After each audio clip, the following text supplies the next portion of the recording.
Sac à dos autonome en énergie, borne solaire pour recharge portable, accordeur automatique, distributeur de médicaments. C'étaient quelques-uns des projets proposés par les lycéens venus de toute l'académie ce jeudi 25 avril 2017 à l'occasion des Olympiades des sciences de l'ingénieur.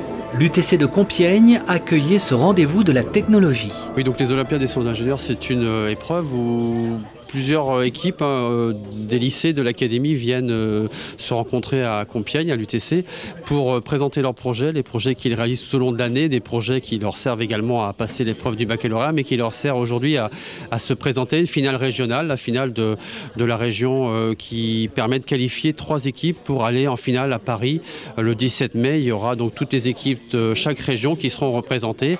Donc des projets faits par des élèves avec leurs professeurs, une réalisation, une simulation, une maquette, de la programmation, tout ce qui permet de faire des projets très intéressants qui seront des futurs projets pour peut-être des ingénieurs qui vont inventer des choses très très intéressantes. Parmi les multiples réalisations, celle du lycée Mireille-Grenet de Compiègne, le drone pompier. C'est Quentin, lycéen et jeune sapeur-pompier, qui était à l'initiative de cette idée.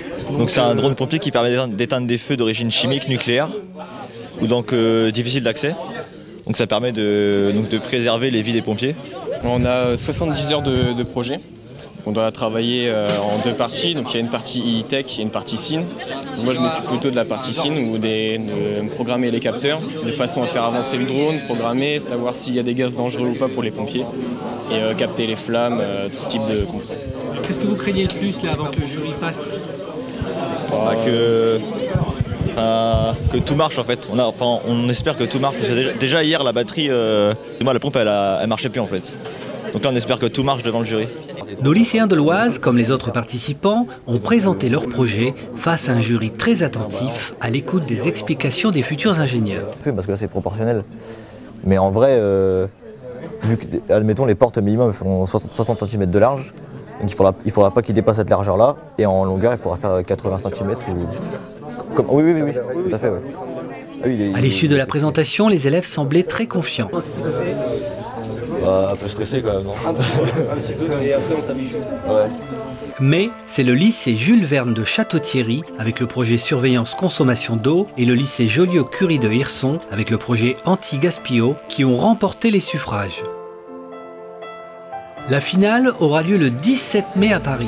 Cette journée aura permis de mettre en valeur les métiers de l'ingénieur, l'esprit d'initiative et d'équipe. Tout ce que les élèves recherchent en s'inscrivant dans cette filière. C'est tout ce qui est pratique, de pouvoir faire des projets et de travailler en équipe. Rendez-vous en 2018 et vive la technologie!